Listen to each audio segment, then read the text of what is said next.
किसी स्त्री के बेटा नहीं होता, इसका बहुत बड़ा कारण है। क्यों? ये कि जिसको बेटा होता है ना, तो आप बताइए कि पुत्र क्यों होता? कहते हैं माँ बाप का कर्जा उतारने के लिए बेटा आता है। ईश्वर का विधान क्या है भाई? बैंक से बाप ने कर्जा लिया है और बाप मर गया तो बैंक का कर्जा कौन चुकाएगा? बेटा। यह कानून है, हाँ या ना भाई? बाप का कर्जा बेटा चुकाता है, रियल है, वो चुकाना चाहिए, ये बेटे का फर्ज भी है, कर्तव्य भी है।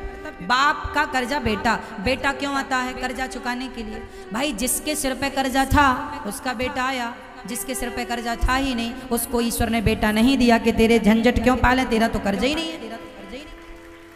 तो जिनके सिर पे कर्जा नहीं है उनके घर बेटा बेटी नहीं होता, मतलब ईश्वर ने उन्हें कर्जे से मुक्त रखा।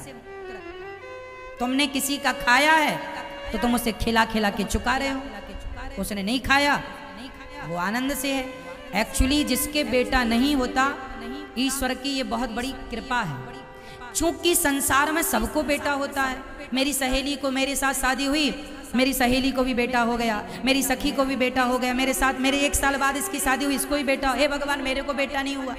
अब उसको ये लगता है कि सबको तो बेटा हो रहे हैं, हमें क्यों बेटा नहीं हो रहे? लगता भगवान हमसे नाराज है, लगता हमने कोई पाप किया। तुमने पाप नहीं किया, तुमसे ईश्वर नाराज नहीं है। बात यह है जिनके सिर पे कर्जा था तो बेटा आया, जिनके सिर पे कर्जा नहीं था ईश्वर ने सोचा कि तुम झंझट में ना पड़ो, जिनके बच्चे हैं उनसे जाकर देखो वो ज्यादा परेशान है। तो शायद ईश्वर ने तुम्हें बहुत बड़ी मुसीबत में डालने से तुम्हें बचा दिया। आनंद से तुम संसार में रहो और यहाँ से जाने के बाद सीधा भगवान के धाम को चले जाना। तुम्हारी यूं ही मुक्ति हो जाएगी, मोक्ष हो जाएगा। ईश्वर तुम्हें झंझट में डालना नहीं चाहते। और रही बेटों की बात, तो बताओ बेटों से ही जय जयकार होती है क्या?